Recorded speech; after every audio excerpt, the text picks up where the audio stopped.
Bismillahirrahmanirrahim. Assalamualaikum warahmatullahi wabarakatuh. Alhamdulillah. Wabihi nasta'in. Ashhadu an la ilaha illallah wahdahu la sharika lah. وأشهد أن محمدًا عبده ورسوله ونصلي ونسلم على هذا النبي الكريم سيد المرسلين وعلى آله وصحبه أجمعين أما بعد أيها المؤمنون اتقوا الله أوصيكم وإياي بتقوى الله فقد فاز المتقون. Muslimin dan muslimat, mudah-mudahan dirahmati Allah Subhanahu wa taala. Di dalam sebuah hadis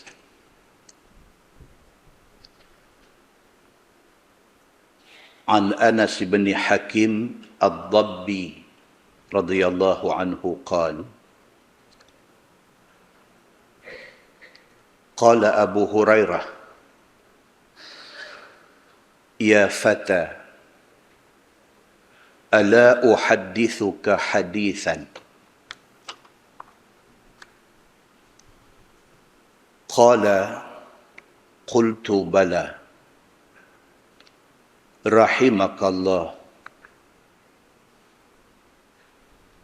قال يونس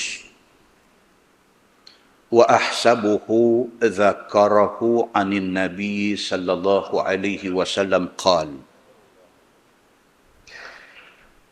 إن أول ما يحاسب الناس به يوم القيامة من أعمالهم الصلاة قال النبي صلى الله عليه وسلم يقول ربنا جل وعز للملائكة وهو أعلم انظروا في صلاة عبدي أتمها أم نقصها فإن كانت تامة كتبت له تامة وإن كان انتقص منها شيئا قال انظروا هل لعبدي من تطوع فإن كان له تطوع قال الله تعالى أتموا لعبدي فريضته من تطوعه ثم يؤخذ الأعمال على ذاكم أو كما قال. Hadis sahih riwayat Abu Daud daripada Anas bin Hakim Ad-Dabbi radhiyallahu an. Dia ni bukan sahabat, dia ni tabi'in, dan dia akhirnya wafat di Basrah. Kata dia, Abu Hurairah radhiyallahu anhu pada satu hari kata pada dia, Abu Hurairah sahabat, Abu Hurairah kata, ya fata, wahai anak muda, ala uhaddithuka hadithan. Abu Hurairah kata kepada Anas bin Hakim, dia kata, wahai anak muda, mau tak aku nak cerita dekat kamu satu cerita? Qala qultu bala. Anas bin Hakim kata, tentu. Abang mailah apa yang tuan nak abang dekat saya. Rahimakallah. Dia kata, mudah-mudahan Allah Subhanahu wa taala sayang pada tuan. Qala Yunus, kata Yunus, salah seorang lagi rawi. Tuan-tuan, rawi ni dalam satu-satu hadis ramai. Nabi kata, Abu Hurairah dengar. Abu Hurairah cerita dekat orang lain. Kawan ni cerita dekat orang lain. Kawan ni cerita dekat orang lain. Nak boleh sampai ke kita ni, dia ada rantaian rawi dia. Rawi-rawi ni sangat important. Dia dalam menentukan status hadis. Kadang-kadang ada satu daripada rantai rawi ini tak tahu siapa. Tak tahu siapa. Dengan kerana tak tahu siapa tu, hadis tu tak boleh jadi hadis sahih. Kadang-kadang tak boleh pun nak jadi hadis hasan. Kadang-kadang hadis itu menjadi dhaif. Jadi yang kita baca pada malam ni, Anas bin Hakim, dia ni tabi'in. Dia ambil hadis ni daripada Abu Hurairah radhiyallahu an. Abu Hurairah dengar daripada Nabi sallallahu alaihi wasallam. Yunus ni pula dia ambil daripada Anas bin Hakim. Tu rantaian tu. Qala Yunus, dan berkata Yunus, dia tabi'in. Dia mati lagi akhir. Dia mati tahun 139 Hijrah. Dia mati lagi kendian. Nama betul dia Yunus bin Ubaid bin Dinar. Kata Yunus, wa ahsabuhu dzakarahu anin Nabi sallallahu alaihi wasallam qal. Yunus ni kata, apa yang Anas bin Hakim habaq ni, dia kata dia dengar daripada Abu Hurairah. Sebenarnya Abu Hurairah itu dengar daripada Nabi sallallahu alaihi wasallam. Itu kata Yunus. Sabda Nabi sallallahu alaihi wasallam, inna awwala ma yuhasabu an-nasu bihi yaumal qiyamah min a'malihi as-salah. Dia kata Abu Hurairah habang, dia kata Nabi sallallahu alaihi wasallam bersabda, Nabi kata mula-mula amalan yang Allah akan nilai, yang Allah akan hisab di hari akhirat esok, sembahyang.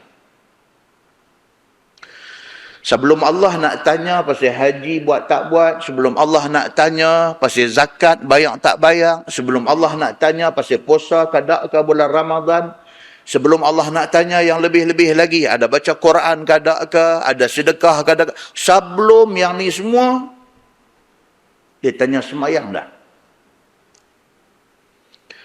Amalan yang mula-mula akan dihisab ke atas semua manusia di hari akhirat esok ialah sembahyang.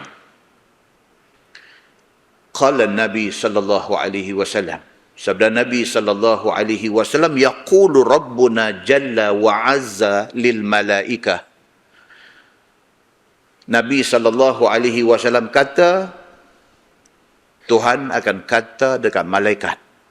Ni waktu kita semua duk ada di mahsyar. Tuhan akan kata dekat malaikat, wa huwa a'lam. Nabi kata sedangkan Allah Tuhan Maha mengetahui. Hisab amalan ni tak payah hisab pun. Allah tahu dah. Allah tahu dah yang kata nama Ismail ni amalan dia banyak mana, hak ikhlas banyak mana, Allah tahu dah. Yang kata nama Ali ni, dia puasa cukup, kata Allah tahu dah. Allah tak payah suruh malaikat pergi duk hisab amalan. Wa huwa a'lam. Allah tahu dah. Tetapi Allah tetap melaksanakan formality. Sebagai nak tunjuk adil Allah kepada manusia. Kalau Allah tak buat hisab di padang mahsyar, tidak didirikan mizan, neraca untuk nak timbang amal manusia, kalau tak buat semua tu pun tak apa dah. Padan dengan Allah tolak ahli syurga pergi syurga, Allah tolak ahli neraka pergi neraka. Allah boleh dah kalau nak buat macam tu. Tapi Allah tetap melaksanakan formality.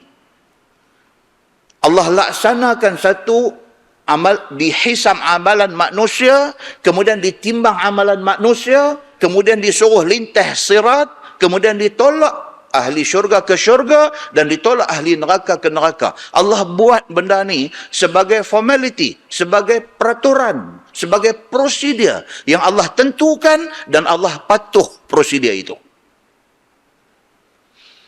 Itu sebab Nabi SAW bila dia kata amalan yang mula-mula Allah akan hisap di padang mahsyar esok ialah semayang. Dan Allah perintahkan kepada malaikat dia, wa huwa a'lam. Masa Allah nak suruh malaikat pergi buat kerja, Allah tahu dah. Tapi Allah suruh. Unzuru fi salati abdi. Tuhan kata kepada malaikat dia, tolong pergi tengok sat amalan hamba aku ni. Tolong Syed pergi tengok amalan hamba aku ni. Atammaha am naqasaha. Tengok Syed sama ada amalan dia ni sempurna ataupun ada kurang. Allah kata dekat malaikat, tolong pergi cek Syed amalan dia ni. Tolong pergi periksa Syed amalan dia ni. Elok kata elok. Sempurna ke tak kah? Fa in kanat tammah kutibat lahu tammah. Kalau setelah diperiksa, setelah dicek, didapati dia ni amalan dia semua sempurna. Semayang cantik, tidak ada yang tinggal. Bukan setakat semayang cantik tidak tinggal, semayang itu dikerjakan dengan mematuhi semua macam yang ditunjuk oleh Nabi sallallahu alaihi wasallam. Itu pasal tuan-tuan, tajuk kita baca di masjid ni cerita pasal semayang. Pasal apa? Pasal kita nak buat sembahyang tu bagi sempurna. Kita nak buat ibadat kita ni bagi sempurna. Bagi cantik.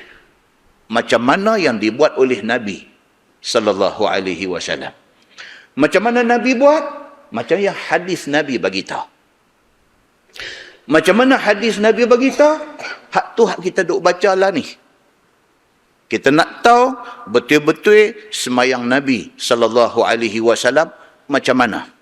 Semalam kita baca hadis di Masjid Taman Brown, Tanjung. Abdullah bin Mas'ud radhiyallahu an, dia kata masa Nabi buat haji, waktu Nabi sampai di Mina pada pagi 10 Zulhijjah, Nabi nak melontang Jamratul Aqabah. Nabi kata kepada Ibnu Mas'ud, Nabi kata ambil mai hasayat, ambil mai anak-anak batu untuk aku guna buat nak melontang Jamratul Aqabah. Ibnu Mas'ud pergi kutip 7 biji anak batu hasayat, batu kerikil besar-besar ujung jari, bagi ke Nabi sallallahu alaihi wasallam. Nabi ambil batu tu, Nabi gabuh-gabuh buang habuk, Nabi guna batu tu untuk melontang. Lepas tu Nabi sallallahu alaihi wasallam kata, la taghlu fi dinikum, jangan hampa melampau dalam agama hampa. Maksud dia apa? Nabi nak bagi tahu kata, kalau aku guna batu untuk nak melontang Jamratul Aqabah, batu hasayat, batu hasa, batu kerikil besar-besar ujung jari, hampa jangan buat lebih pada aku. Kalau aku guna batu besar ujung jari, hampa kena guna batu besar ujung jari. Jangan ulu, jangan melampau lebih pada aku. Maksud dia apa tuan-tuan? Kalau Nabi kata lugu tu, jangan buat lebih. Kalau buat lebih, itu dipanggil melampau. Itu disiplin dalam agama. Kita tidak boleh reka, kita tidak boleh tambah, kita tidak boleh. Kita kena buat macam yang Nabi SAW tunjuk. Nabi kata, khudhu anni manasikakum. Hampa ambil cara buat haji daripada aku. Macam mana aku bergerak nak pergi ke Padang Arafah, apa aku buat di Padang Arafah. Bila aku bergerak dari Padang Arafah pergi ke Muzdalifah, apa aku buat di Muzdalifah. Aku tunggu di Muzdalifah sampai waktu mana. Bila aku bergerak mai ke Mina, bila aku sampai di Mina, mula-mula aku buat apa? Aku duduk di Mina berapa hari, selepas itu aku bergerak pergi ke Mekah, aku buat apa? Macam mana aku buat? Macam tu hampa buat. Jangan buat lebih pada aku. Jangan ulu, jangan melampau. Kerana buat belain daripada aku, itu melampau. Muslimin dan muslimat yang dirahmati Allah sekalian. Dengan sebab itu Nabi SAW kata, aku tinggalkan hampa dua benda. Apa dia? Quran dengan sunnah aku. Jangan sembang banyak, jangan cakap banyak. Tengok Quran, tengok hadis Nabi sallallahu alaihi wasallam. Pasal apa? Kalau hampa patuh kepada pesan aku, lan tadillu abada. Hampa tak sesat sampai bila-bila. Tapi bila hampa cuba keluar daripada petunjuk aku, hampa cuba lari daripada wahyu aku, hampa terdedah kepada silap dan salah. Muslimin dan muslimat yang dirahmati Allah sekalian. Bila Allah kata dekat malaikat, tengok amalan hamba aku ni. Kalau dia buat sempurna, dia buat elok, dia tak tinggal apa yang aku suruh, dia buat macam yang aku suruh, kutibat lahu tammah, maka tulis sempurna di dalam rekod dia. Kalau yang dia buat tu full mark 10/10, tulis 10. Itu markah sempurna dia dapat. Wa in kana taqasa minha syai'an. Tapi kalau ada kurang, dalam amalan dia, sama ada kurang dalam maksud kata dia ada tinggal semayang, ataupun kurang dalam maksud kata dia semayang tak tinggal tapi semayang tak sempurna, semayangnya tidak jaga tamakninah misalnya. Kalau sekiranya semayang dia ni ada masalah, ada kekurangan, qala Allah Ta'ala, Allah kata unzuru hal li'abdi min tatawwu'. Tengok dia ni, ada tak dia buat amalan sunat? Ada tak dia buat amalan sunat? Fa in kana lahu tatawwu', kalau sekiranya dia ada buat amalan sunat, qala Allah Ta'ala, Allah kata dekat malaikat, atimmu li'abdi faridatahu min tatawwu'ih. Tuhan kata dekat malaikat, mana-mana kekurangan dalam perkara fardu, ambil amalan sunat dia pi tampung. Mana-mana amalan fardu dia yang ada kekurangan, amalan sunat yang dia buat ni pi palam. Summa tu'khadhul a'mal ala dhakum. Kata dalam hadis tu, kemudian semua amalan manusia yang selain daripada salat akan diperiksa macam salat diperiksa. Kalau semayang fardu dia ada masalah, tengok semayang sunat. Kalau zakat dia ada masalah, tengok sedekah. Kalau puasa Ramadan dia ada masalah, tengok puasa sunat Isnin Khamis, puasa Arafah dan sebagainya. Semua amalan akan dilihat macam tu. Kalau ada kurang, hak sunat pi tampung. Hak sunat pi tampung. Hadis itu hadis sahih, riwayat Abu Daud. Kesimpulan dia tuan-tuan. Yang pertama, buatlah amalan dengan sempurna.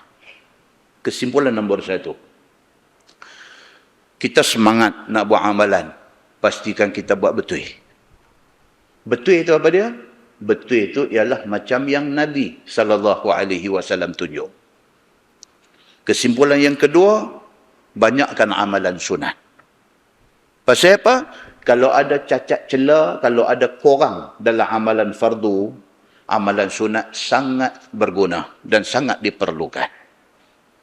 Dalam sebuah hadis lain, riwayat daripada Abi Hurairah radhiyallahu an, kata dia, anna Rasulullah sallallahu alaihi wasallam qala, atadruna mal muflis? Qalu al-muflisu fina ya Rasulullah man la dirham lahu wa la mata'. Qala Rasulullah sallallahu alaihi wasallam, al-muflisu min ummati man ya'ti yawm al-qiyamah bi salatihi wa siyamihi wa zakatihi wa ya'ti qad shatama hadha wa qadhafa hadha wa akala mala hadha wa safaka dama hadha wa daraba hadha fayaq'ud فيختص هذا من حسناته وهذا من حسناته فإن فنيت حسناته قبل أن يقتص ما عليه من الخطايا أخذ من خطاياهم فطرح عليه ثم طرح في النار أو كما قال. Hadis Hasan Sahih, riwayat Imam At-Tirmizi. Daripada Abi Hurairah radhiyallahu an, Nabi SAW bersabda, satu hari Nabi tanya sahabat-sahabat, hampa tahu tak siapa dia orang muflis? Muflis tu bahasa Arab. Piramli kata muflisun. Maksudnya orang-orang yang bankrupt. Nabi SAW satu hari dia beralih kat sahabat-sahabat, dia tanya, atadruna mal muflis? Hampa tahu dah orang yang bankrupt di hari akhirat esok siapa? Qalu al-muflisu fina ya Rasulullah man la dirhamalahu wala mata'. Sahabat-sahabat respon. Sahabat kata orang yang bankrupt ialah orang yang duit kupang pun tak ada. Harta jauh sekali.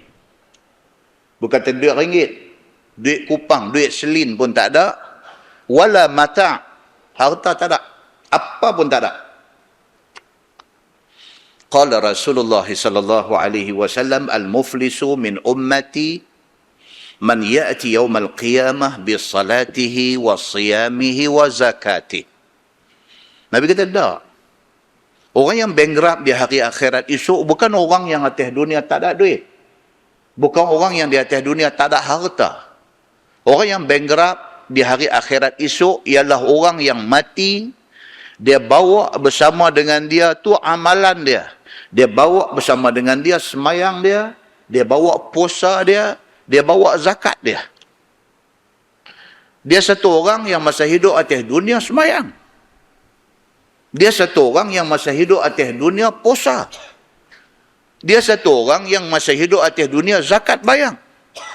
Bahkan tidak cukup dengan bawa benda-benda fardu, dia bawa benda sunat. Dia buat sembahyang sunat. Dia di atas dunia dulu dia puasa sunat. Di atas dunia dulu dia buat sedekah, dia buat amal jariah. Masalahnya Nabi kata wa ya'ti qad syatama hadha wa qadhafa hadha wa akala mala hadha wa safaka dama hadha wa daraba hadha. Bersama dengan semayang dia, bersama dengan puasa dia, bersama dengan zakat dia, bersama dengan sedekah dia, bersama dengan amal baik yang dia buat, dia juga bawa beberapa benda jahat yang dia buat masa di atas dunia. Di atas dunia dulu dia orang semayang, tapi dalam masa yang sama qad syatama hadha, dia suka condemn orang. Syatama maksud dia keji ataupun cela ataupun caci. Bercakap 5 minit condemn orang, bercakap 10 minit hina orang, bercakap 15 minit dia mencela orang. Orang yang macam ni orang ada masalah. Dia suka pandang orang hina. Dia suka pandang orang teruk. Dia suka pandang dia satu orang yang semayang. Dia satu orang yang buat ibadat. Tapi dalam masa yang sama, ibadat yang dia buat tidak boleh menghalang dia daripada sifat-sifat yang mazmumah, yang keji ini. Nabi kata bila mati esok, bawa semayang, bawa puasa, bawa zakat, bawa sedekah, bawa macam-macam amal baik.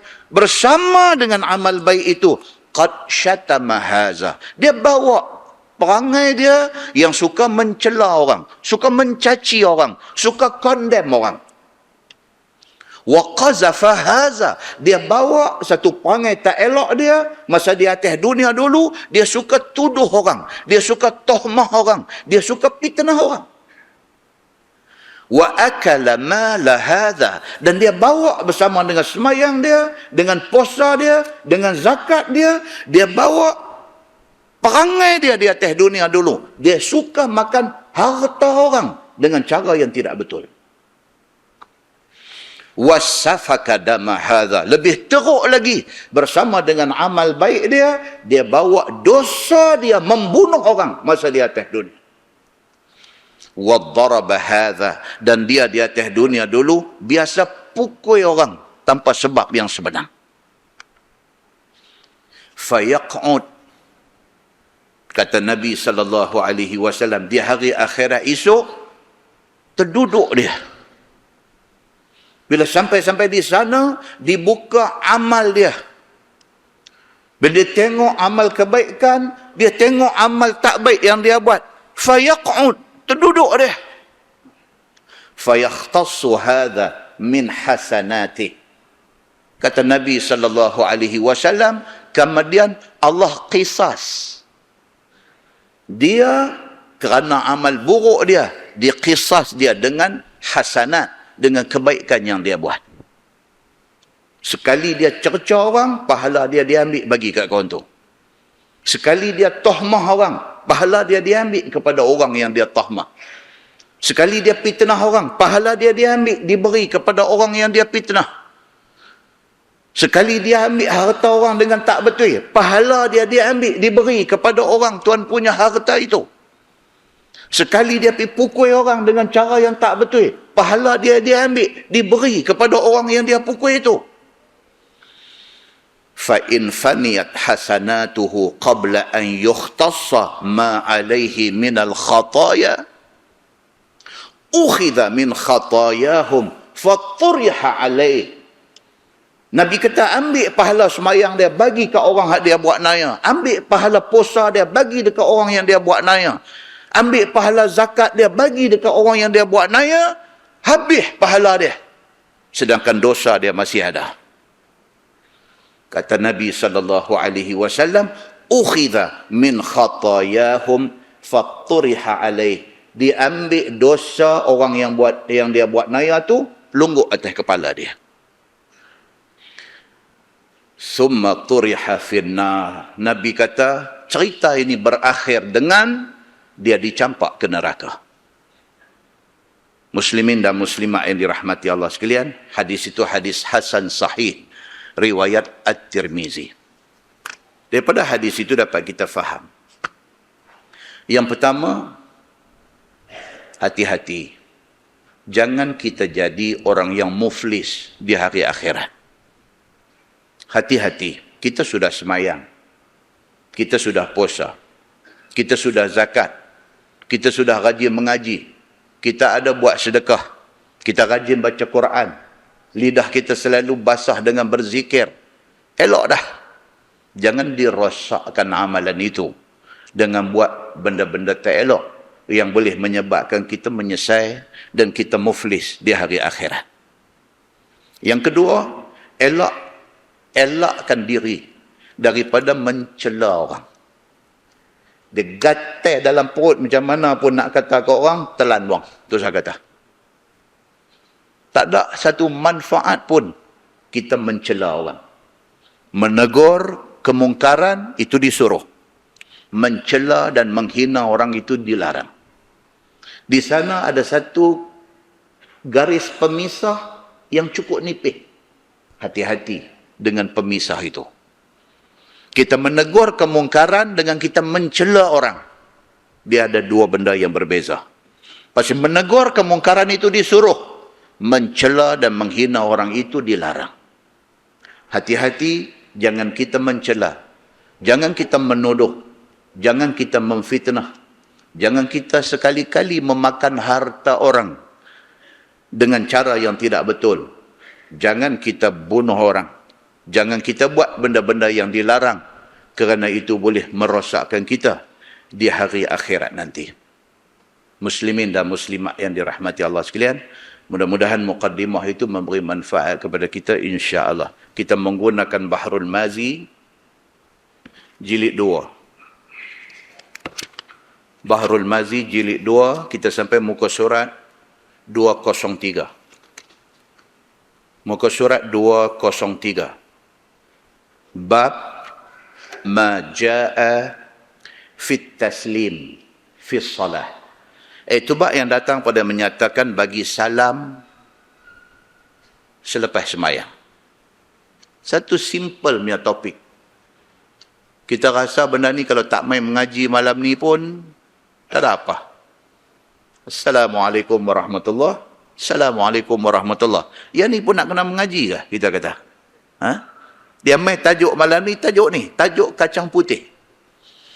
Ketahuilah saudaraku, adalah memberi salam itu satu rukun daripada rukun semayang. Okey. Yang tu satu, dia perkemah dulu. hati-hati. Dia kata, pasal apa kena hati-hati? Pasal bagi salam ini rukun. Rukun maksud dia apa, tuan-tuan?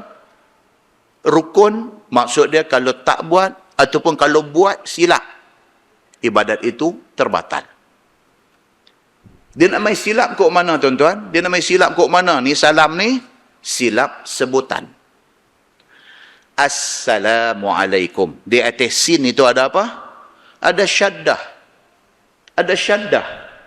Assalamualaikum warahmatullah. Berapa ramai orang semayang? Assalamualaikum warahmatullah. Assalamualaikum warahmatullah. Betul tak sebutan dia? Wallahu alam. Malaikat menilai amalan yang dia buat sempurna ataupun tidak sempurna. Belum baca lagi tajuk salam ni, ada orang dah kena speed trap dah. Belum baca lagi, ada yang dah kena dah. Pasal apa? Pasal dia take for granted. Pasal dia ambil mudah. Pasal dia tidak melihat secara serius tentang ibadat ini.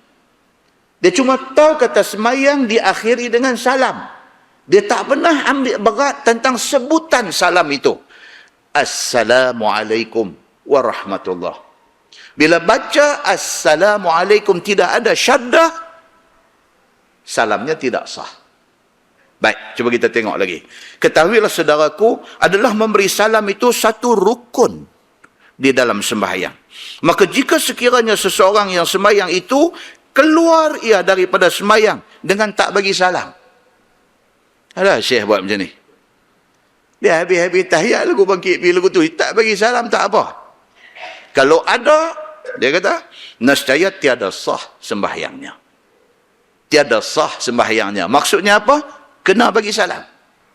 Ada orang tanya, dia kata, Ustaz, saya pernah jadi sekali, saya sembahyang berimam di masjid.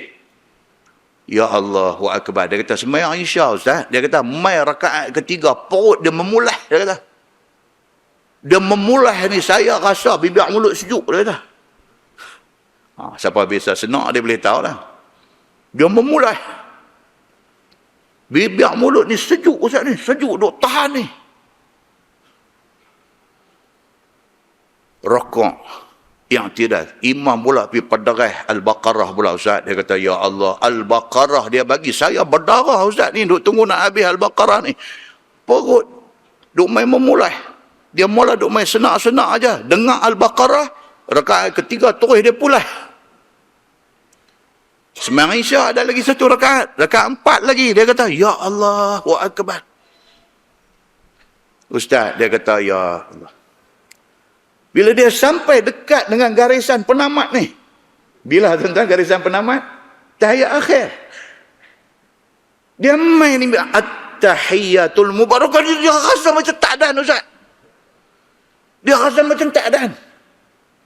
Saya pedarah luar dia dah.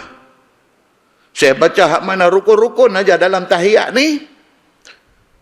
Saya bagi salam dulu. Saya keluar pergi. Saya pergi clear saya punya hal dulu. Saya dapat tak pahala sembahyang berjemaah? Dia nak tanya yang tu.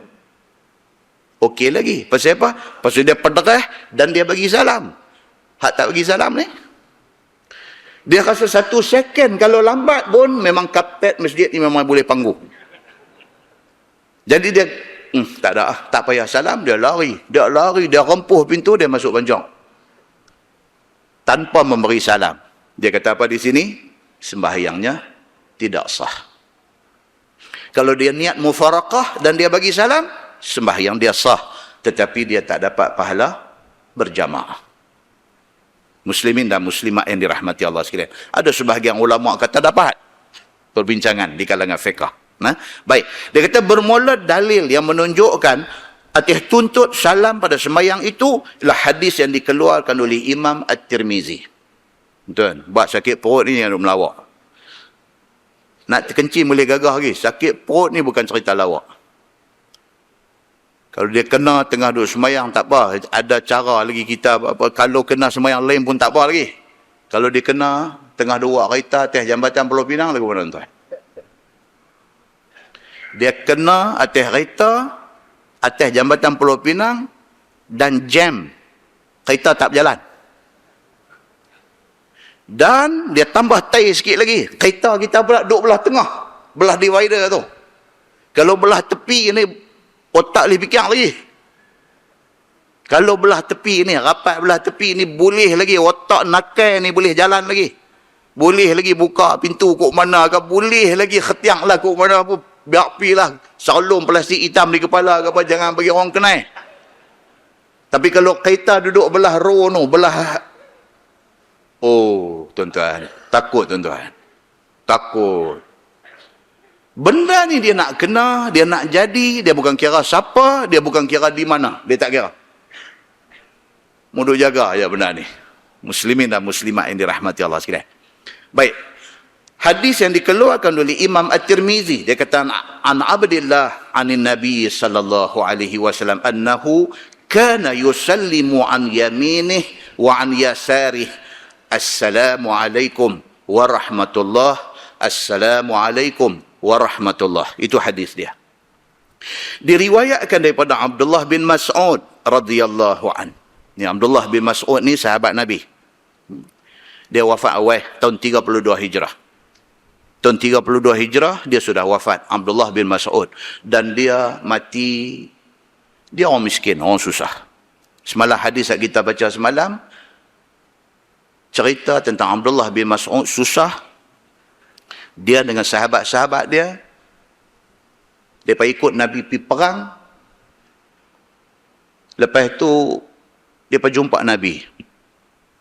Dia minta izin kepada Nabi sallallahu alaihi wasallam, ya Rasulullah, boleh tak kami nak khasi diri kami? Khasi, sad ya, khasi. Maksudnya apa? Memandulkan diri kami. Boleh tak boleh? Dia tanya Nabi, kami nak mandulkan diri kami, nak buang nafsu daripada diri kami. Pasal apa? Pasal apa? Nafsu kami ni duk bagi semangat dekat kami, suruh kahwin. Sedangkan kami orang miskin, tak ada duit. Nak bayar mahar kahwin pun tak ada duit. Jadi lah ni kami nak tutup buang cerita ni semua, kami nak khasi diri kami. Hadis Abdullah bin Mas'ud. Nabi kata apa? Nabi kata tak boleh. Kemudian farakhasa Rasulullah sallallahu alaihi wasallam bithawb. Nabi sallallahu alaihi wasallam memberi rukhsah, memberi keringanan. Boleh kahwin walaupun dengan bermaskawinkan sehelai kain. Kalau ada kain pelekat selai pun guna yang itulah buat mas kahwin. Pasal apa? Pasal nak mengambil kira kepada orang-orang yang susah dan miskin ini. Muslimin dan muslimat yang dirahmati Allah sekalian. Diriwayatkan daripada Abdullah bin Mas'ud radhiyallahu an, daripada Nabi sallallahu alaihi wasallam, bahwasanya Nabi sallallahu alaihi wasallam adalah ia memberi salam daripada kanan sekali dan daripada kiri sekali dengan kata dia assalamualaikum warahmatullah, assalamualaikum warahmatullah. Itu hadis dia. Cerita kata Nabi SAW dia semayang, bila dia nak mengakhiri semayang dia bagi salam. Assalamualaikum warahmatullah, kanan. Kemudian Assalamualaikum warahmatullah, kiri. Demikianlah dilihat oleh Abdullah bin Mas'ud akan perbuatan Nabi SAW memberi salam Nabi pada sembahyangnya 2 kali. 2 kali. Baik. Dan telah datang riwayat yang lain yang menunjukkan Nabi SAW ada memberi salam sekali saja. Dia main macam ni. Sama macam kita ambil ayat semayang. Ada hadis riwayatkan Nabi ambil ayat semayang, dia basuh muka sekali aja. Dia basuh tangan sekali aja. Dia sapu kepala sekali aja. Ada mai hadis cerita Nabi basuh muka 2 kali, Nabi basuh tangan 2 kali, Nabi basuh kepala 2 kali. Ada mai hadis cerita Nabi buat tiap-tiap satu ni 3 kali, 3 kali, 3 kali. Jadi ulama hadis dan ulama fiqh membuat istimbat, membuat satu kesimpulan kepada nas-nas yang ada, kalau sekiranya 3 kali itu sunat. Kalau sekiranya sekali itu wajib. Paling kurang sekali. Tapi make sure rata di seluruh anggota wuduk. Make sure rata. Kalau boleh 3 kali, dalam keadaan biasa, air banyak dan sebagainya, 3 kali. Ini kena belajar juga pasal apa? Ni dengan fenomena apa dia panggil lah ni? Equinox pula. Hari tu Dr. Abang kata, El Nino. Dia main lagi satu kasang punya, dia panggil Equinox pula. Orang Kedah lah, seronok Menteri Pendidikan Kedah. Cuti Kedah. Penang duduk tepi Jambatan Merdeka tu ya, kena pergi mengaji. Balik ni cuti. Masya Allah. Tapi cikgu kena pergi sekolah, dia kata. Kan? Equinox. Kan? Satu fenomena yang menunjukkan kebesaran Allah Subhanahu wa ta'ala.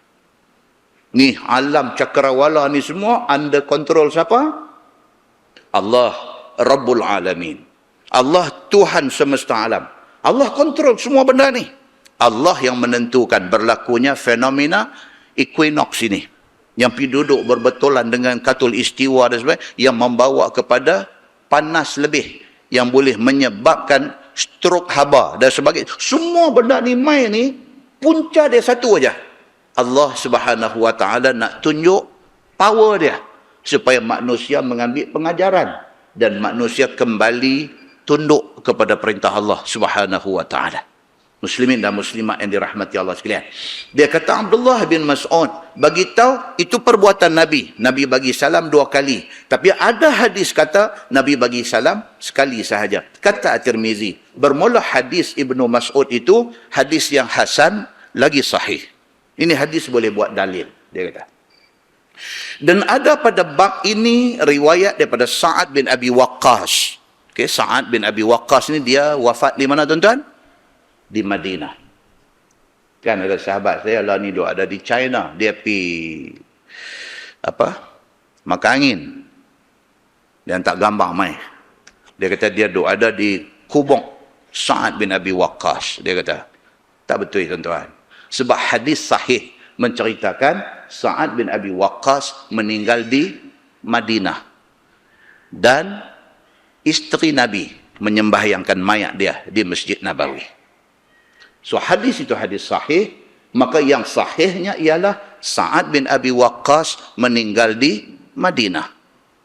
Habis tu kubur ada kata di China dekat Guangzhou ada kubur Sa'ad bin Abi Waqqas tu, betul ke tak betul? Dah, mungkin dia tukang bawa beg Sa'ad bin Abi Waqqas. Mungkin. Kan? Mungkin, kita pun tak tahu. Jadi mereka kata Sa'ad bin Abi Waqqas. Mungkin. Pasal apa? Pasal kita orang Islam, kita mesti merujuk kepada nas hadis yang jelas sebut tentang kewafatan Sa'ad bin Abi Waqqas di Madinah.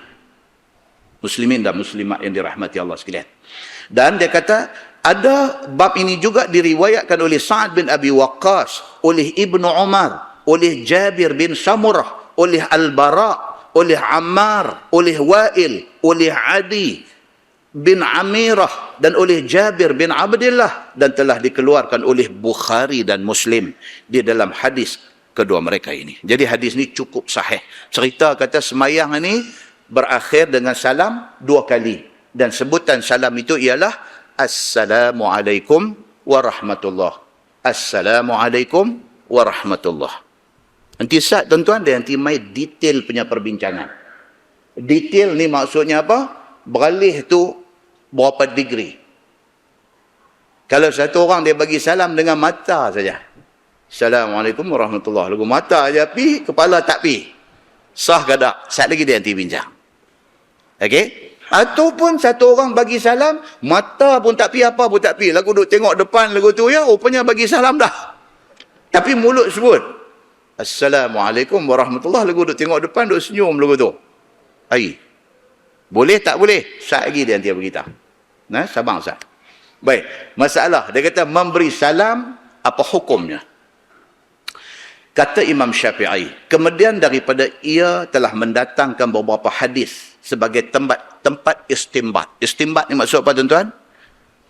Menyimpulkan hukum. Hadis, ayat Quran dan hadis ini menjadi tempat istimbat. Tempat untuk ulama nak simpul hukum. Oleh kerana ayat Quran kata macam ni, maka hukum dia macam ni. Oleh kerana hadis yang sahih kata macam ni, maka hukumnya macam ni. Hukum diambil daripada nas itu dipanggil istimbat.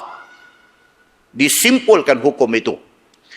Dan kata Imam Asy-Syafi'i, kemudian daripada telah mendatangkan beberapa hadis sebagai tempat istinbat, tempat mengambil hukumnya di dalam kitab Imam Asy-Syafi'i yang bernama Kata Imam Syafi'i, dan dengan sebab hadis ini, semua kami ambil, maka kami suruh akan tiap-tiap orang yang sembahyang bahawa memberi salam dia akan 2 salam. Imam Syafi'i kata, kerana hadis ni, maka kami simpulkan hukum sembahyang mesti berakhir dengan salam. Dan sebaik-baik memberi salam itu ialah 2 kali bagi salam. Lagu tu. Imam ia ataupun makmum ia, sama ada sembahyang menunggal, sembahyang seorang ataupun sebagainya, kami suruh akan orang-orang yang sembahyang di belakang imam, apabila tiada memberi salam akan imam akan 2 salam, bahawa memberi salam dia akan 2 salam. Tak kira bab akhir sembahyang, mengakhiri sembahyang dengan bagi salam ni, tak kira hang sembahyang seorang ke, hang sembahyang berjamaah ke, apakah, bila bagi salam, 2 kali salam. Okey, kata Imam Syafi'i. Dan kalau ditakdirkan kita sembahyang, tu imam tak bagi salam, kita mai duk tunggu, duk usyar tengok dia ni, ni lagu duk buat macam tak bagi salam ni. Sampai fil alamina innaka hamidum majid pun habis dah. Baca lagi, sambung lagi, tu lagu tak bagi lagi. Duk sengap lagu tu ya. Tak boleh dia orang tuan ni kata ni. Kita bagi tak salam? Kalau kita nak keluar daripada sembahyang, kita kena bagi salam. Tak boleh bangkit imam. Ya Allah, kata mati dah dia ni rupanya. Mai duduk balik, aku tak bagi salam lagi. Duduk balik, Assalamualaikum warahmatullahi, tak boleh. Kalau dah nampak something wrong somewhere dengan tu imam, apa ni tak bagi salam ni, tunggu sampai 10 minit, 15 minit tak bagi salam lagi, kita bagi salam baru pergi tengok apa hal dengan dia ni. Okey, baik. So dia kata kalau sekiranya imam tak bagi salam pun, makmum bagi salam. Dan berkata ia pada tiap-tiap satu daripada kedua salam itu, Assalamualaikum warahmatullahi. Kata At-Tirmizi, dan bermula amal atas hadis dalam masalah itu di sisi kebanyakan ahlul ilmi daripada sahabat-sahabat Nabi SAW dan mereka yang kemudian daripada mereka itu. Dan ialah perkataan Sufyan Ats-Tsauri dan Ibnul Mubarak dan Ahmad dan Ishaq. Ramai ulama kata macam Imam Syafi'i kata. Baik, masalah dia kata memberi salam apa hukumnya pada mazhab 4.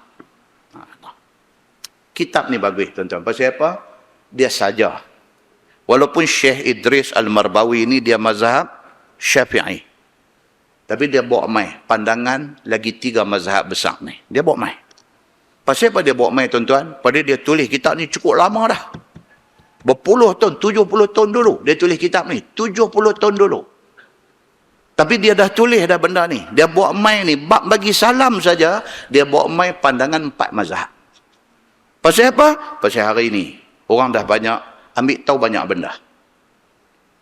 Imam Syafi'i kata macam ni, dia nak tahu. Imam Hambali kata macam mana. Imam Malik kata macam mana. Orang hari ini dia nak tahu macam tu. Pasal apa tuan-tuan? Pasal zaman makin berkembang. Zaman makin berkembang.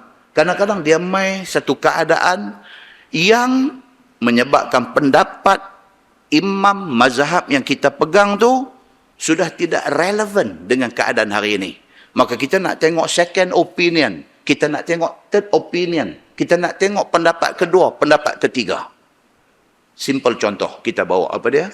Kita pergi tawaf waktu haji, waktu umrah. Kalau kita tengok pendapat Imam Syafi'i, sentuh laki-laki perempuan ni jadi apa tuan-tuan? Batal.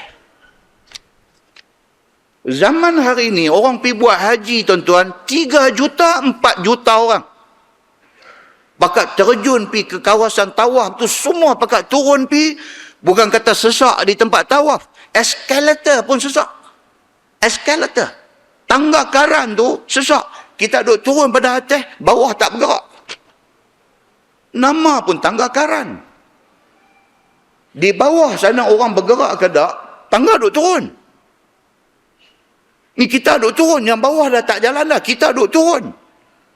Kalau kita pakai selok trek tak apa. Kita boleh buat gimnastik, tahu tu. Kita dengan kain pelekat, dengan dalam pun tak ada benda yang selamat dia pakai. Dia duk terjun ni, bawah tak bergerak, tangga duk turun, kita duk jatuh atas belakang orang ni. Jangan cerita tempat tawaf.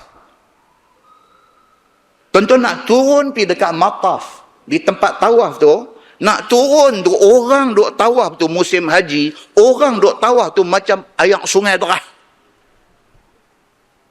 Kita suar kaki, kita pum lepas langgar. Kita suar nak turun, nak join tu, nak pergi tawaf tu. Suar kaki, pum lepas langgar. Suar kaki, pum lepas langgar. Yang belakang duk tekan mai. Dalam keadaan macam tu, macam mana kita nak kata ni sentuh, nak batal ni? Macam mana? Tuan-tuan batal wuduk, nak keluar pergi ambil air semayang pun satu azab yang ada. Bila main macam ni, muzakarah haji bincang. Bincang.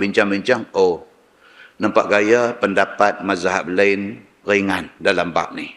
Di sini timbul keperluan untuk kita ambil tahu second or third opinion dalam hal-hal yang berkaitan dengan benda ni. Kalau tidak ada perkara yang mendesak, apa yang Imam Syafi'i kata tu okey boleh pakai, kita pegang apa yang Imam Syafi'i kata.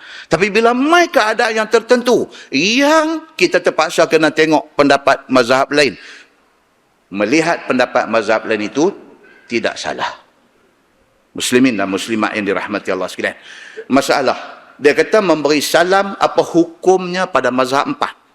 Kata Imam Nawawi rahimahullahu ta'ala dalam syarah Muslim, pada hadis yang tersebut dalam sahih Muslim itu akan jadi dalil bagi mazhab Syafi'i dan jumhur daripada salaf dan khalaf. Sama ada golongan salafi ataupun golongan khalaf, semua sama. Bahwasanya sunat 2 salam itu. Sepakat. Dan kata Imam Malik, satu taifah hanya saja disunatkan 1 salam sahaja. Ini khilaf.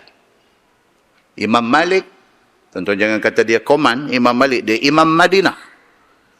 Imam Malik bin Anas, Imam mazhab Maliki, dia Imam Madinah, dia orang alim Madinah. Sepanjang hidup dia di Madinah.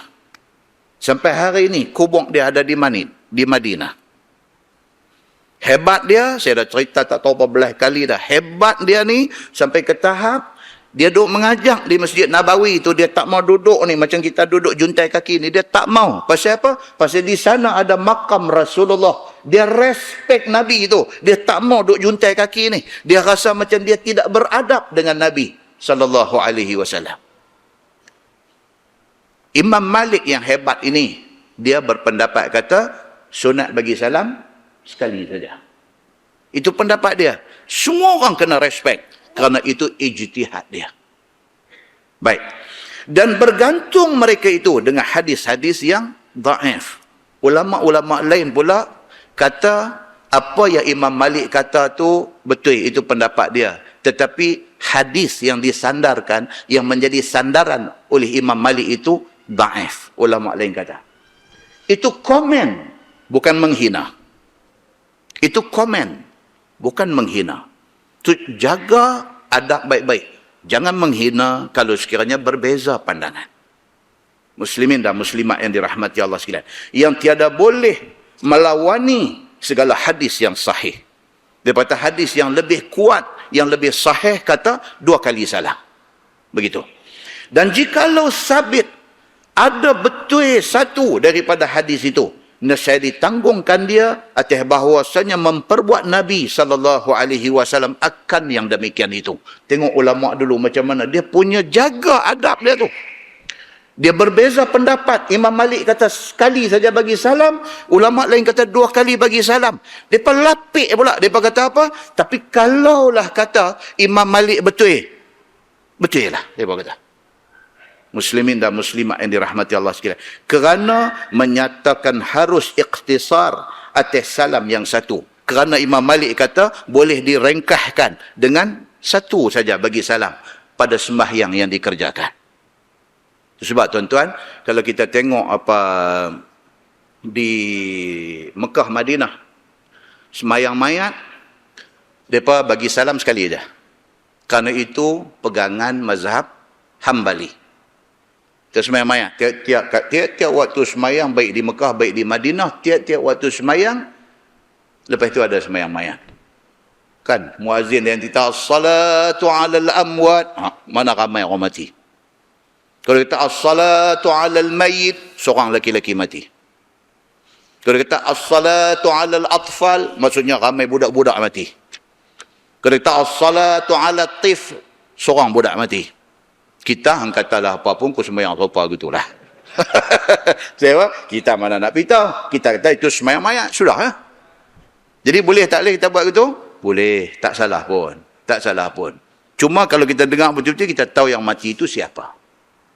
Siapa maksudnya, laki-laki kah, mayat perempuan kah, seorang kah, ramai kah, kita akan tahu kalau kita dengar apa yang dia duk kata. Kita kalau dengar pun kita tak faham. Solat tu sembahyang mayat tu, sembahyang mayat kita kata. Kita pun sembahyang. Okey? Baik, itu cerita dia. Jadi sembahyang mayat ni pun satu cerita panjang duk ada. Kita lompat keluar saat daripada tajuk ni. Sembahyang mayat ni pun satu cerita panjang yang duk ada. Okey? Sampai ke tahap perbincangan sembahyang mayat ni, sampai ke tahap ada ulama besar yang mengatakan sembahyang mayat ni tak payah ada yang sembahyang. Oh, tu lagi kasar tu. Tadi duk cerita satu bagi salam sekali aja, itu kira kecil. Lagi besar daripada tu, ada ulama besar, Asy-Sya'bi. Tuan-tuan pernah dengar nama dia?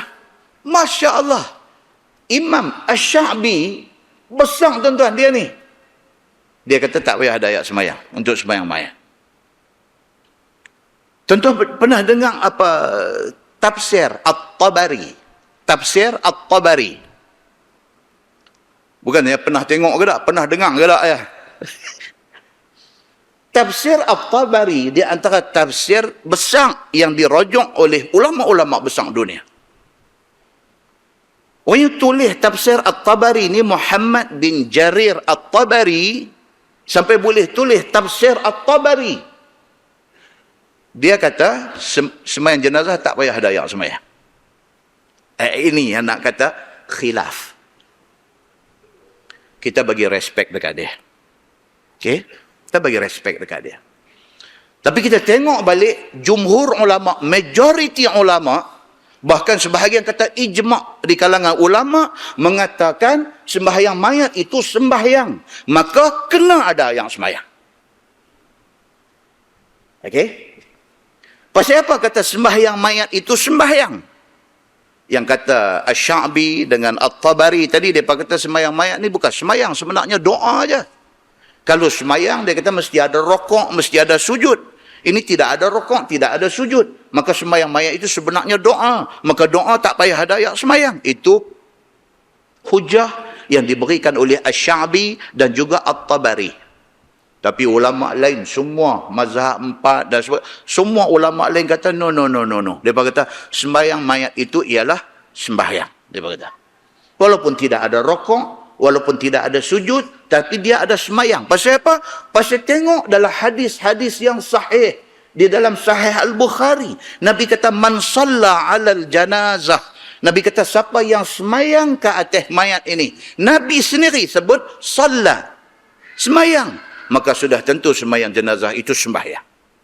Ini hujah jumhur, majoriti ulama. Nabi kata sallu ala sahibikum, sembahyanglah hampa ke atas sahabat hampa yang mati ini. Nabi sebut sallu, sembahyanglah, maka sembahyang mayat itu sembahyang, dia kata. Dan apabila sampai dekat Nabi berita Najasyi. Tuan-tuan, siapa Najasyi tuan-tuan? Raja besar. Suatu sahabat-sahabat Nabi berhijrah daripada Mekah pergi ke Habasyah. Dia jadi raja di sana. Najasyi. Dia Kristian. Tapi dia Kristian betulnya, dia ikut Injil. Dan dia menerima kedatangan Nabi Muhammad sallallahu alaihi wasallam. Bila sahabat-sahabat Nabi sampai, dia jaga mereka. Dia bagi perlindungan, suaka politik. Dia bagi dekat sahabat-sahabat Nabi. Termasuk Ja'far At-Tayyar, Ja'far bin Abi Talib, pak penakan Nabi yang Nabi cukup sayang. Bila sampai dekat Nabi berita, kata An-Najashi mati. Nabi kata apa? Sallu ala Najashi. Nabi kata sembahyanglah ke atas An-Najashi. Dan itulah sembahyang mayat ghaib yang dibuat oleh Nabi sallallahu alaihi wasallam.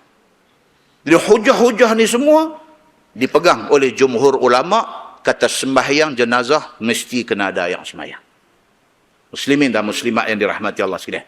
Baik, memberi salam apa hukum pada mazhab 4? Kata Imam Nawawi di dalam syarah Muslim, pada hadis yang tersebut dalam sahih Muslim itu akan jadi dalil bagi mazhab Syafi'i dan jumhur ulama daripada salaf dan khalaf bahawasanya sunat bagi salam 2 kali. Dan kata Imam Malik dan satu taifah hanya disunatkan 1 salam sahaja, dan bergantung mereka itu dengan hadis yang dhaif. Okey, itu cerita dia. Baik, kemudian masalah memberi salam itu betul-betul berapa kali yang wajib, dia kata. Okey, kata Imam Nawawi, dan telah ijma' segala ulama yang terbilang yang mereka itu atas bahawasanya tiada wajib ia melainkan 1 kali salam. Hak mula tu wajib, hak kedua tu sunat. Assalamualaikum warahmatullahi. Yang tu kok mana pun kena sebut. Kena sebut. Hak kedua kalau tak sebut pun tak apa dah. Sembahyang sudah sah. Yang wajib itu ialah yang pertama, salam yang pertama. Maka jika memberi salam oleh orang yang sembahyang itu sekali, nescaya disunatkan baginya memberi salam akan salam yang bertentangan mukanya. Tidak. Kalau sekali itu, Assalamualaikum warahmatullahi sekali. Cukup, dia kata. Dan jika memberi salam, dia akan 2 kali salam.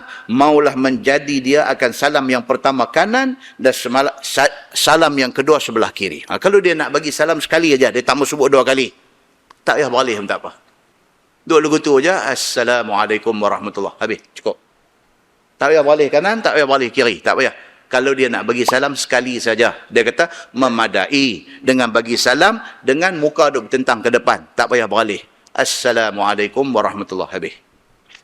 Tapi kalau nak bagi 2 kali, dia kata Assalamualaikum warahmatullahi kanan, Assalamualaikum warahmatullahi kiri. Itu yang sunnahnya. Dan berpaling ia pada tiap-tiap salam itu akan salam pertama ke sebelah kanan dan salam kedua ke sebelah kiri. Dan berpaling pada tiap-tiap salam itu sehingga nampak oleh orang yang di sebelahnya akan sebelah pipinya. Sekurang-kurangnya dia bagi salam Assalamualaikum warahmatullahi, kawan yang duduk balik ni nampak pipi dia. Sekurang-kurangnya. Kalau dia tak bagi pun nampak agak pipi. Kalau dia bagi nampak sebelah pipi. Cukup, dia kata. Inilah yang sahih dan telah berkata setengah daripada ashab kita sehingga nampak 2 pipinya oleh orang yang sebelahnya. Hak lagi setengah lagi kata nampak 2 lagi cantik.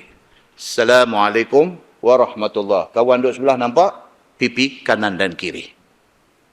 Kalau dia ni kena penyakit yang paling sakit, macam mana tuan-tuan? Mereka ni boleh duk buat ni kat kita. Mereka kata, Ustaz, sakit apa yang paling sakit? Saya tak tahulah, matilah kot. Dah. Ni bukan cerita mati, ni cerita sakit ni. Sakit apa yang paling sakit? Tak kata, tak tahulah kot, kanser lah kot lah. Sakit tengkok, dia kata paling sakit. Bila nak paling sakit, dia kata sakit tengkok. Orang asam betul. Jangan ustaz dia boleh dua main-main lagu tu. Penyakit yang paling sakit. Bila paling sakit. Sakit tengkok rupanya. Kita tengok dia lama gitu. Sorry. Dia belah pergi tu ya. Senang kau nak buat lagu tu. Baik. Masalah. Memberi salam 2 kali ke kanan atau ke kiri, apa hukumnya? Kata Imam Nawawi di dalam syarah Muslim. Dan jikalau memberi salam seseorang akan 2 salam dari kanannya ataupun daripada kirinya, ataupun memberi salam 2 kali bertentangan mukanya, ataupun memberi salam yang pertama itu ke kiri dan salam yang kedua ke kanan, nescaya sah sembahyangnya. Ini raplah. Siapa kata raplah? Hak satu ni dia bagi salam 2 kali tapi 2-2 kanan. Dia gua Assalamualaikum warahmatullahi. Assalamualaikum. 2 kali dia bagi belah kanan. Satu. Syekh yang kedua ni pula dia macam mana duk bagi belah kiri dua-dua.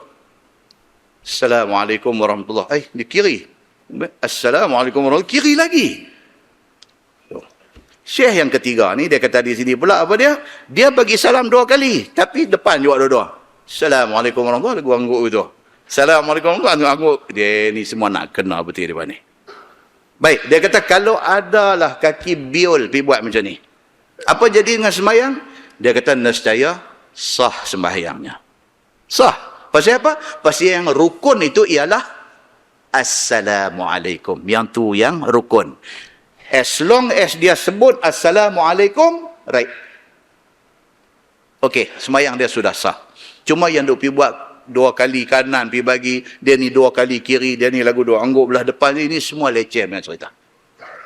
Tapi, dia merosak keadaan ibadat dia. No, dari segi fiqh, sembahyang dia tetap sah. Ada tuan-tuan bisa jumpa macam ni? Jumpa model wrestling tengkok dia lagu tu. Apa? Dan dia kata berhasil akan 2 salam itu. Sembahyang sah. Tetapi luput akan dia oleh fadilat pada kaifiat keduanya. Dari segi fadilat tak dapat. Fadilat apa? Dia tidak mengikut sunnah Nabi sallallahu alaihi wasallam. Rugi. Baiklah dia ikut apa yang Nabi buat, sembahyang dapat pahala, niat sembahyang ikut Nabi another pahala dia nanti dapat. Nah, baik, masalah memberi salam itu bukankah memberi salam itu rukunkah ataupun apa ia? Kita bagi salam ni betul-betul rukunkah apa? Kata Imam Nawawi, ketahui olehmu bahawasanya salam itu satu rukun daripada rukun sembahyang dan satu fardu daripada segala fardunya, dan tiadalah sah melainkan dengan memberi salam. Mau tak mau nak bagi sah sembahyang, kena bagi salam. Yang kata bagi salam tu apa dia? Ucap Assalamualaikum. Yang tu mesti, dia kata. Dan kata Imam Abu Hanifah, ni tuan-tuan dengar, ni yang kata mazhab. Kata Imam Abu Hanifah radhiyallahu anhu, sunat.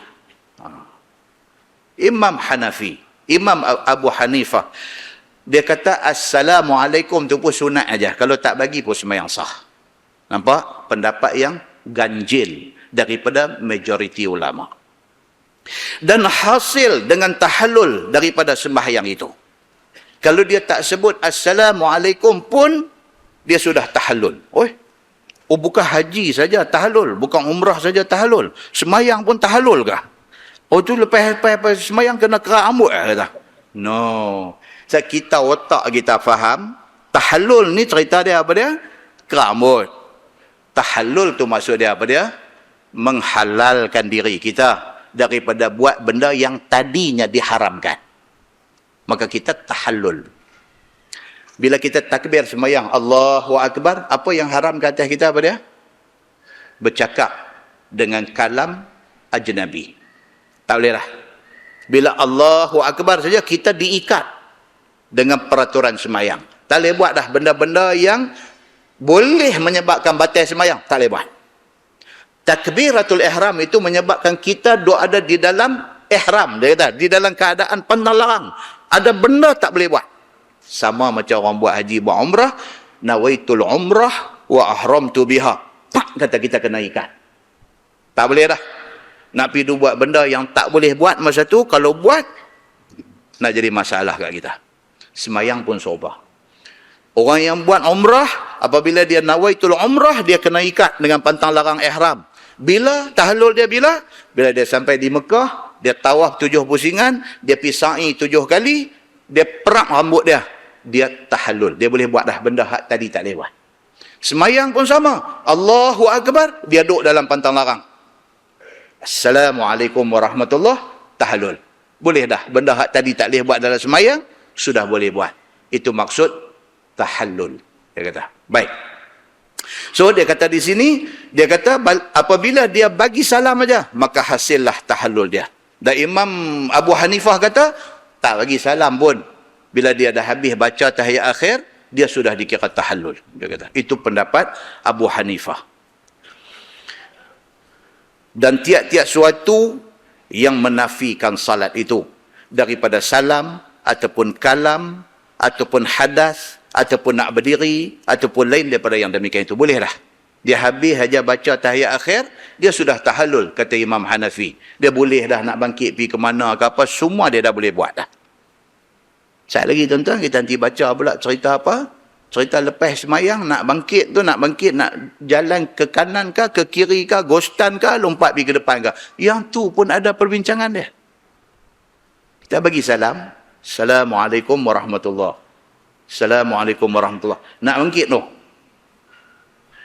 Adakah cara nak bangkit? Macam polis, macam tentera, dia ada cara dia. Dia pi, dia tabik. Lepas tu, dia langkah setapak lagi. Terima apa, watikah apakah. Lepas tu, ghostan setapak, tabik.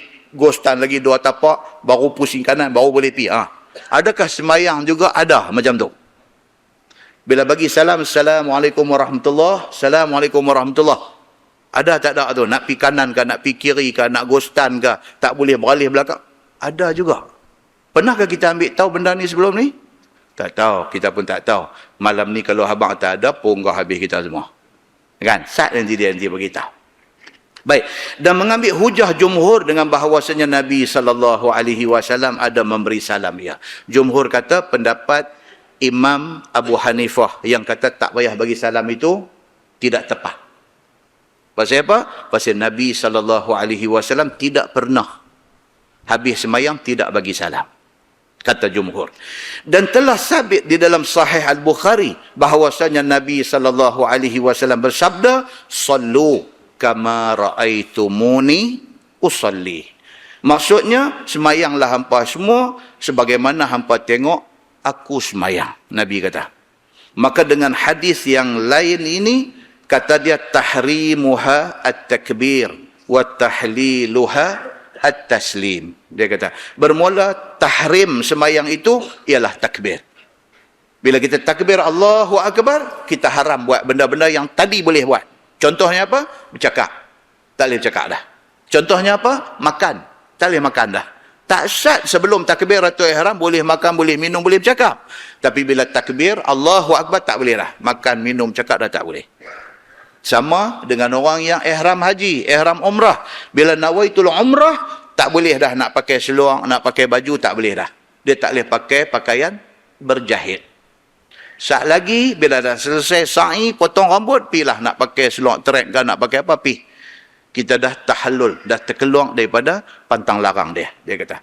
Baik, masalah. Memberi salam sekali apa hukumnya? Telah dikeluarkan oleh Imam At-Tirmizi hadis yang menunjukkan Nabi SAW bagi salam sekali sahaja. Ada hadis kata Nabi bagi salam sekali saja. Katanya an Aisyah anna Rasulullah SAW kana yusallimu fi salah taslimatan wahidatan tilqa'a wajhih yamilu ila syaqqil ayman syai'ah. Maksudnya diriwayatkan daripada Aisyah radhiyallahu anha bahwasanya Nabi SAW adalah Nabi bagi salam dalam sembahyangnya satu salam sahaja. Aisyah kata dia pernah tengok Nabi sembahyang bagi salam sekali saja. Aisyah kata bertentangan mukanya cenderung kepada pihak kanan sikit. Nabi bagi salam sekali saja, lepas itu pula tak beralih sampai 90 degree. Tak beralih Assalamualaikum warahmatullahi. Tak sampai 90 darjah. Sebaliknya, kata Aisyah, yamilu ila syaqqil ayman. Yamilu ila syaqqil ayman syai'ah. Aisyah kata Nabi bagi salam, Assalamualaikum warahmatullahi. Sikit lah. Dan sekali saja. Perbuatan Nabi waktu sembahyang ni dilihat oleh Aisyah. Dan Aisyah meriwayatkan hadis ini. Okey. So, dia bawa main hadis tu. Dan dia kata, Nabi bagi tu condong sikit aja ke sebelah kanan. Kata At-Tirmizi. Dan pada bab ini, ada lagi riwayat lain daripada Sahal bin Sa'ad. Kata At-Tirmizi lagi, dan hadis Aisyah itu, tiada kami ketahui akan dia marfu', melainkan daripada ini wajah. Dan sesungguhnya telah berkata dengan dia oleh setengah daripada ahlul ilmi, pada memberi salam di dalam sembahyang itu, maka bermula yang lebih asahnya daripada segala riwayat pada bicara ini daripada Nabi SAW, iaitu 2 salam. Dia kata walaupun ada Nabi bagi salam sekali, tapi hadis hak kata Nabi bagi salam 2 kali lagi kuat dan lagi banyak kali. Maka hak itulah yang lebih asah untuk kita pegang pakai, dia kata. Dan atas kebanyakan daripada ahlul ilmi, daripada sahabat Nabi dan tabi'in, dan mereka yang kemudian daripada mereka itu, dan telah memikir oleh satu kaum daripada sahabat Nabi SAW, lain daripada mereka itu akan segala salam pada sembahyang fardu. Kata Imam Syafi'i, bahawa menghendaki seorang itu boleh dia bagi salam akan salam yang satu. Imam Syafi'i kata, hadis yang Aisyah riwayat tadi menunjuk kata, kalau kita nak bagi salam sekali, boleh tak boleh? Boleh, kata Imam Syafi'i. Tapi 2 kali itu lebih afdal. Sekali pun boleh. Dan jika menghendaki, boleh ia memberi salam akan 2 salam. Imam Syafi'i kata, nak bagi 2 kali pun boleh, bagi sekali pun boleh. Tidak ada masalah. Kata Imam Asy-Syafi'i rahimahullahu ta'ala.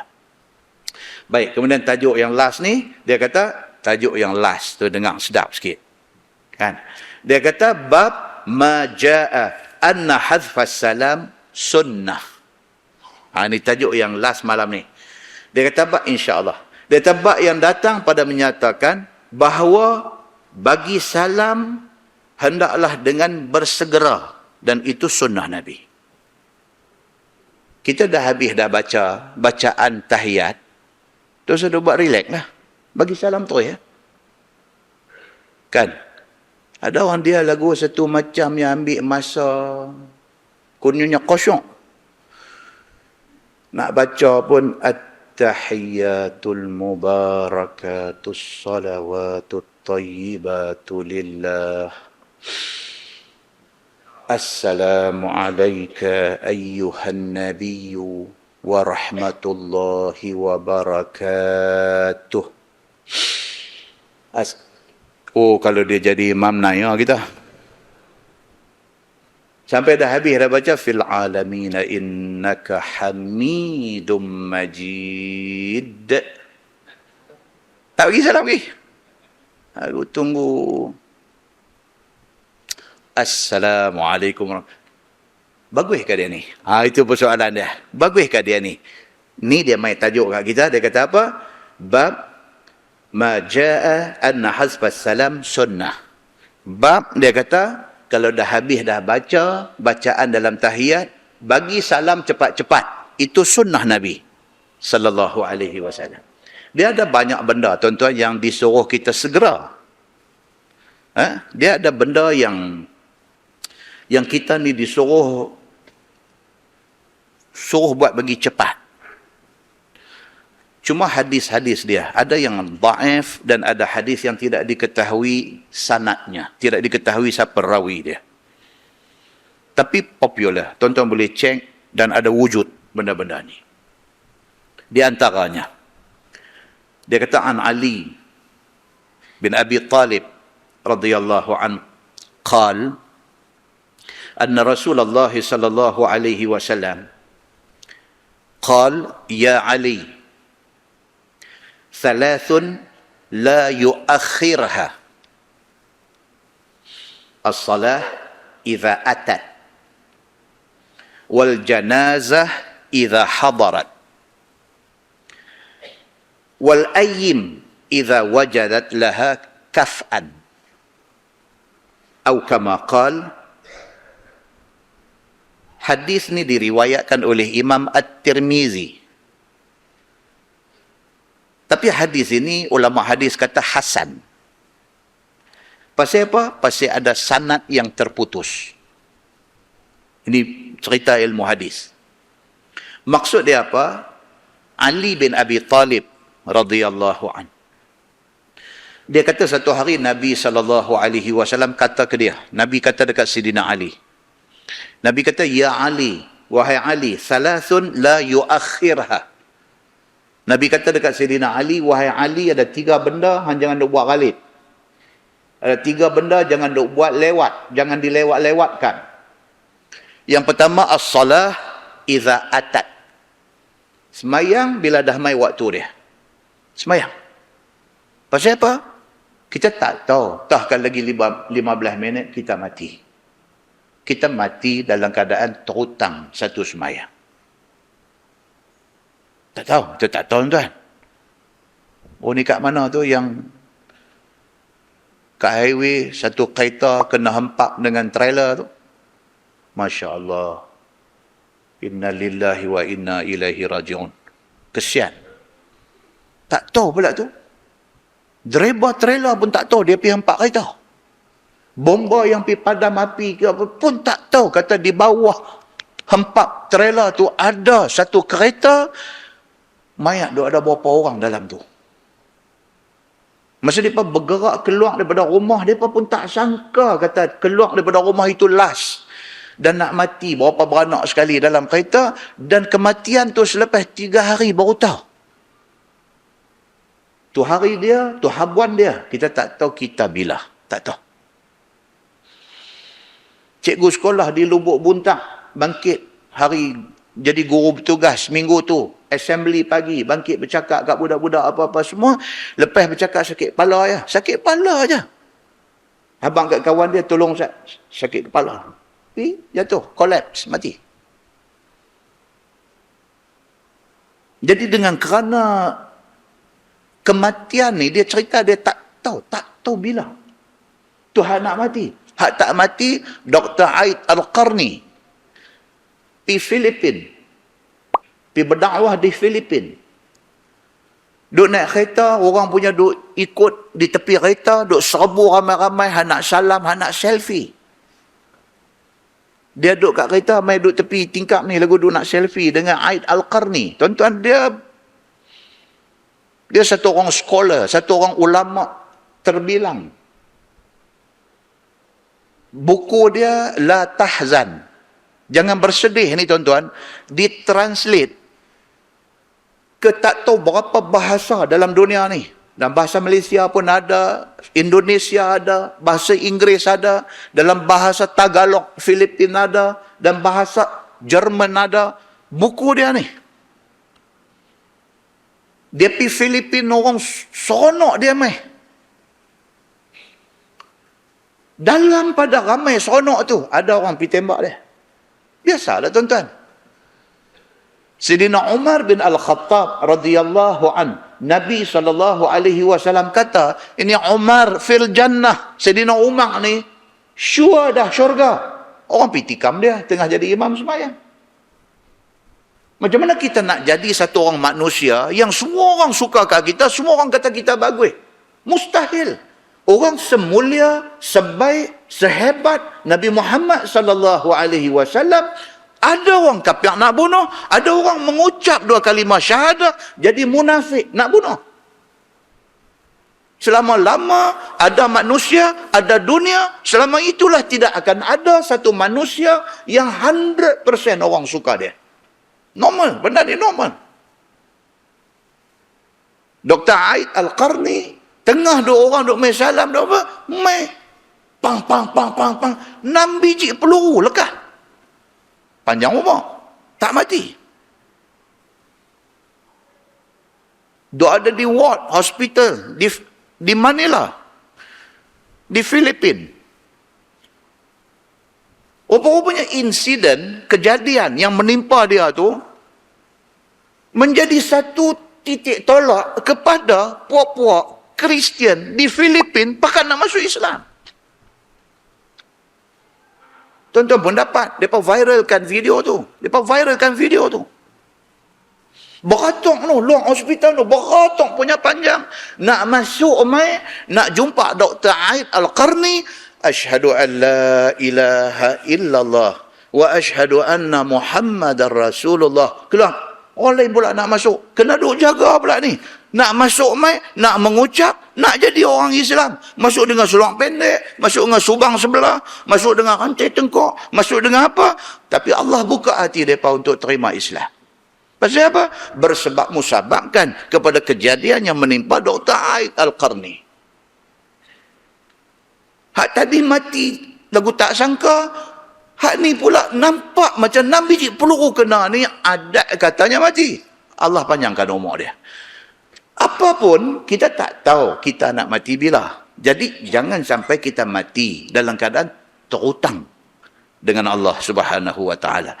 So kata Sayyidina Ali, Nabi kata dekat dia, "Thalathun la yuakhirha." Ada 3 benda, jangan duk buat galit, jangan duk buat lambat. Apa dia? As-salatu idza atat. Semayang bila dah mai waktu dia. Semayang. Wal janazah idza hadarat. Mayat bila sudah ada, semayang. Mayat sudah dimandikan, sudah dikafankan, bawa mai masjid. Kita tengah duduk kuliah, tengok-tengok, mai satu van mayat berhenti, usung mayat buat turun. Ada kita nak kata ni, apa mayat-mayat ni tunggu dari pukul 10 lagi semayang. Boleh tak boleh tuan-tuan? Tak boleh. Selesaikan dia dulu. Selesaikan dia dulu. Angkat orang masuk, mai. Sat aja, berapa minit aja. Allahu Akbar, satu Fatihah. Allahu Akbar, satu selawat. Allahu Akbar, satu doa. Allahu Akbar, bagi salam. Selesai, bawa api. Itu disuruh oleh Nabi sallallahu alaihi wasallam supaya disegerakan. Nabi pesan kepada Sayyidina Ali bin Abi Talib. Yang ketiga, Nabi kata wal ayyimu idza wajadat laha kaf'an. Kita ada anak perempuan, sudah ada orang yang nampak sesuai untuk dijadikan suami dia, bagi menikah. Dia sudah tunggu lama-lama, dia kata. Satu. Dia main pula satu lagi, dia kata, al-ijlatu minasyaitan. Satu hadis lagi pula, yang tidak diketahui sanad dia. Al-ijlatu minasyaitan. Kalang kabut, gopoh-gapah, buat kerja anak. Itu syaitan, dia kata. Illa fi khamsah. Dia kata, melainkan 5 benda. Memang disuruh kita kalut. Disuruh kita buat bagi cepat. Apa dia? It'amud dhaif. Kalau tetamu mai rumah, bagi dia makan cepat-cepat supaya dia balik cepat. Kan? Mungkin dia ada kerja, dia nak pergi ke lain lagi lah, apa dia nak pergi 3-4 rumah apa semua, kita pergi duduk tahang dia, tak berjamu dia makan. Dia kata, ni saya nak kena pergi ke lain. Duduk Ustaz, buah ayak. Mentara nak jerang ayak, nak masak, pergi tengah jam lagi, ganggu kerja tetamu ni. Bukan macam nak peligan dia balik awal. Kan? Tapi apa pun dia kata, it'amud dhaif. Kalau nak jamu makan dekat tetamu, dia masuk duduk sat, bawa keluar ayak. Dan tetamu pula jangan dengar, amboi nak pambat aku ni, baru duduk sat, tak dan nak sembang ayak keluar dah, amboi. Duk buat amboi itu pula. Dah, dia kata agama suruh. Wa tajhizul mayit. Mayat, segerakan. Saya tunggu. Meninggal kau apa ni? Kata meninggal. Dia meninggal semalam. Kata dalam pukul 11.30 semalam ni. Elok simpan bila tuan-tuan? Elok simpan. Nak cantiknya lepas subuh. Simpan, cantik. Oh kata kampung kami ni tak biasa lagi duk simpan lepas subuh ni. Kami habis awal pun 9.10. Tak apalah, 9.10. Is kata ni, tapi anak dia duk di Bandung, Indonesia tu, tak balik nak tunggu Bandung balik. Kan? Jangan. Mayat, dia kata segerakan. Anak dan balik tengok dengan tak dan balik tengok sama aja. Doa dia tu yang diperlukan oleh si mati ni. Yang ketiga, wa tazwijul bikr. Dia kata, bagi menikah anak darah. Cepat. Wa qada'ud dain. Utang, bayar cepat. Kita utang orang, ada duit bayar. Jangan ada duit nak pusing modal lain pula, tunggu duit lain pula. Mai tunggu duit lain tu pakai tak bayar. Pasal apa tuan-tuan? Orang mati syahid pun, kalau ada hutang tak clear sebelum dia mati, dia tak clear juga, dia tersangkut juga. So, hutang disegerakan. Wat taubah minadz-dzanbi, dan bertaubat daripada dosa. Itu saya tangguh. Nabi SAW sehari 70, sehari 100 kali istighfar. Istighfar tu maksud dia apa tuan-tuan? Minta ampun. Astaghfirullahalazim. Begitu. Baik. Bab ma jaa anna hadfas salam sunnah. Bahawa bab yang datang bahwasanya bagi salam dengan segera itu sunnah Nabi. Ketahuilah saudaraku, bermula imam dituntut supaya segera melafazkan salam. Bagi salam cepat-cepat. Kerana barangkali terlumba oleh makmum daripadanya. Apa maksud terlumba ni? Tu imam duk lambat sangat. Makmum kot, dia bagi salam dah kot. Makmum bagi salam. Assalamualaikum warahmatullahi. Assalamualaikum warahmatullahi. Baru tu imam bagi Assalamualaikum warahmatullahi. Punggah dia kata. Nampak? Terlumba. Maksudnya makmum pergi potong tu imam. Dia potong tangkona. Tengah dua kona tu dia pergi potong. Pasal apa? Pasal tu imam slow motion. So dia beritahu di sini pasal apa yang disuruh imam habis-habis baca tasyahud akhir cepat-cepat bagi salam supaya makmum tak potong dia dalam memberi salam. Dan apabila makmum itu terdahulu memberi salam daripada imam, maka batal sembahyangnya. Pasal apa batal? Pasal dia tak niat mufarakah. Maka batal sembahyangnya. Kalau dia niat mufarakah, sembahyang dia dapat pahala seorang. Begitu. Bermula dalil atas tuntut yang demikian itu adalah hadis yang dikeluarkan oleh Imam At-Tirmizi. Kata dia an Abi Hurairah qal hazfus salam sunnah. Itu dia hadis pendek aja. Diriwayatkan daripada Abi Hurairah radhiyallahu anhu. Katanya bermula lafaz salam dengan segera itu sunnah Nabi sallallahu alaihi wasallam. Dia kata, itu sunnah Nabi. وقال علي بن حجر قال عبد الله بن المبارك يعني أن لا يمد مدان. Kata Ali bin Hujr telah berkata Abdullah bin Al-Mubarak menghendaki dia akan makna hadis Abu Hurairah itu bahawa tidak memanjang akan dia dengan tajwid ataupun lagu akan sebagai panjangnya. Tak maulah jadi imam pergi baca buat lagu meleret-leret pula. Baca tahiyat ni buat Asyhadu an la ilaha illallah. Dia duduk bila tu? Kacau. Ataupun dia terlalu ghaflah dengan tajwid ni. Dengan makharaj hurufnya. At-tahiyyah. At-tahiyyah. Mulut lagu duk main macam ni. At-tahiyyah. Tak cukup. At-tahiyyatul mubarakatuh. At-tahiyyatul. Bila nak habis ni? So, dia kata di sini, dia kata apa? Dia kata janganlah tu imam ni sampai duduk raplah dengan benda-benda yang macam tu. Dan kata Tirmizi, bermula hadis Abu Hurairah itu hadis yang hasan lagi sahih. Baik, lepas ni insya-Allah kita masuk bab ma yaqulu idza sallama minas salah. Ni, yang ni pun penting. Kita dah baca apa? Yang penting. Bila bagi salam, Assalamualaikum warahmatullahi. Assalamualaikum warahmatullahi. Ada baca apa-apa ke tak? Dia nanti mai tajuk yang akan datang ni. Apa yang disuruh baca, apa yang tak disuruh baca. Sekitar ni macam-macam.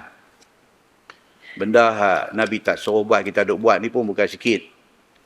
Jadi bila kita belajar ni, kita nanti jumpa. Adakah hak kita duk buat tu, hak Nabi SAW suruh buat. Kan, macam tuan-tuan tengok,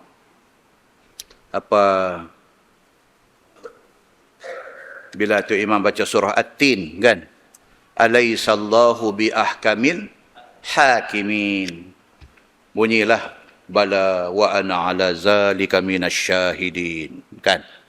Kena cek baliklah.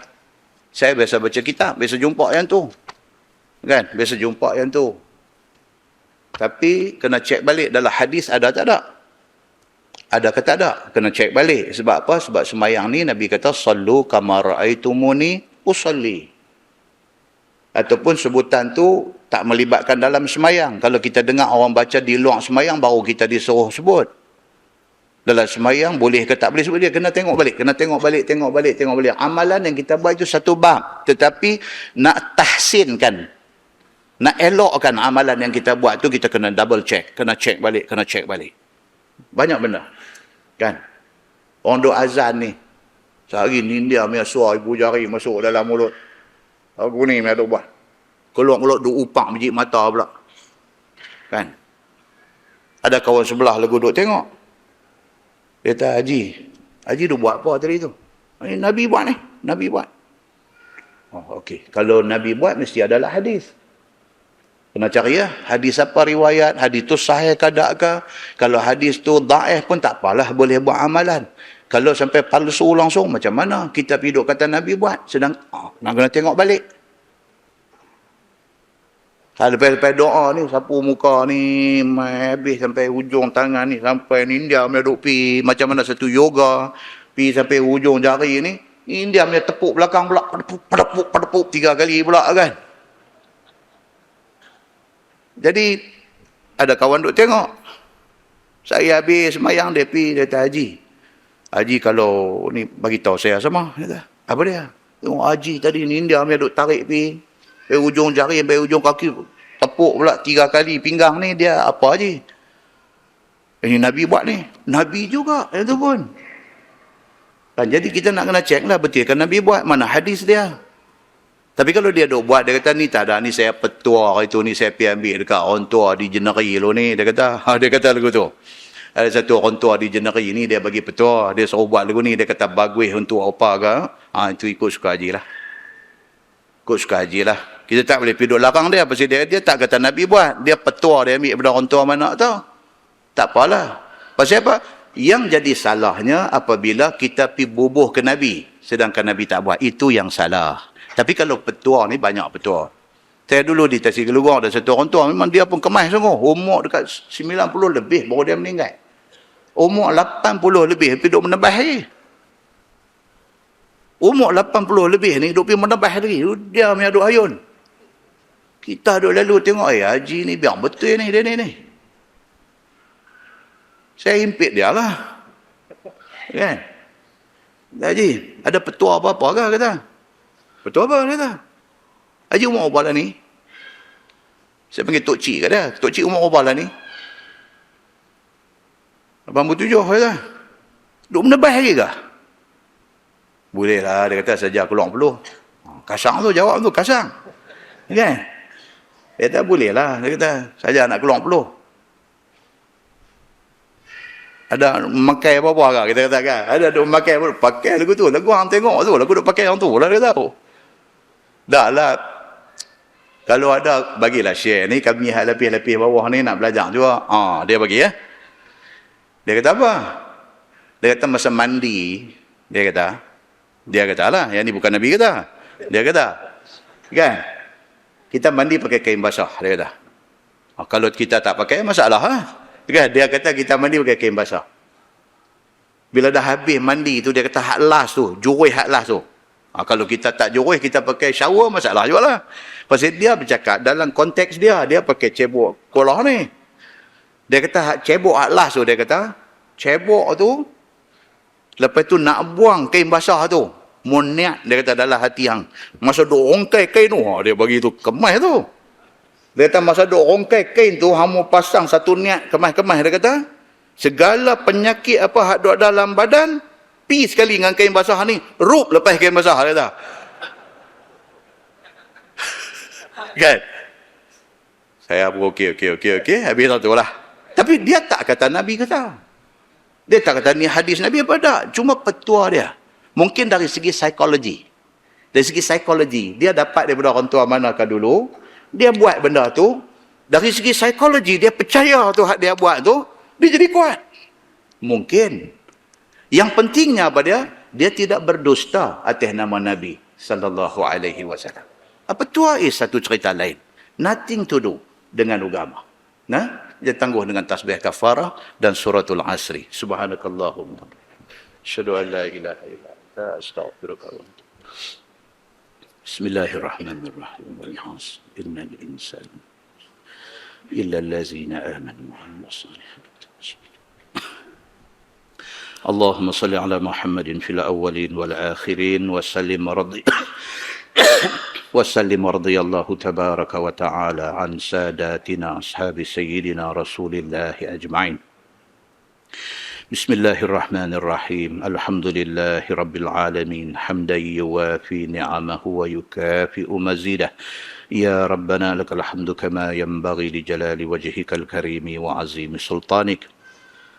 رضينا بالله ربا وبالإسلام دينا وبمحمد نبيا ورسولا اللهم افتح علينا فتوح العارفين وارزقنا فهم النبيين بجاه خاتم المرسلين اللهم فقهنا في الدين وعلمنا التأويل واهدنا صراطك المستقيم اللهم أرنا الحق حقا وارزقنا اتباعه وأرنا الباطل باطلا وارزقنا اجتنابه اللهم اجعل جمعنا جمعا مرحوما وتفرقنا من بعده تفرقا معصوما وصلى الله على محمد وعلى آله وصحبه وسلم والحمد لله رب العالمين.